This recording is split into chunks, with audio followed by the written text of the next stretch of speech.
Hello, my name is Max Nicola, and in this video I will give you an introduction to our Safety Designer configuration and diagnostic software.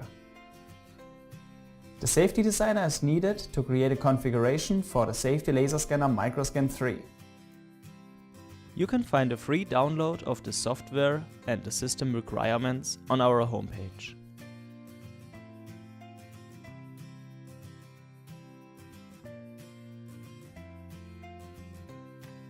On the opening page, you can make general settings such as selecting the correct language.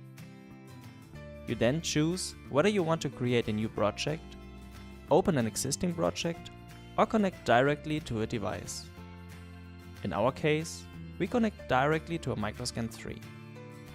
Therefore, the device needs to be connected physically to the PC via USB cable. A double-click on the connected microScan3 in the device catalog adds it to the device overview.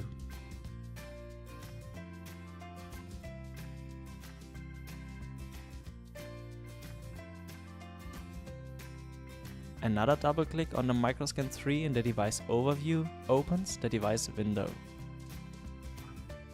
On the overview page, project and device information as well as display status and current measurement data can be found.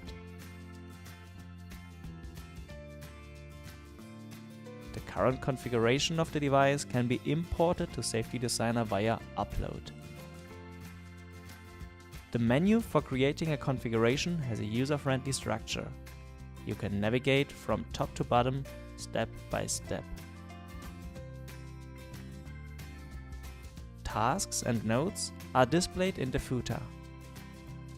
Tasks displays problems with the configuration you're currently creating. If necessary, notes can be created at the top right.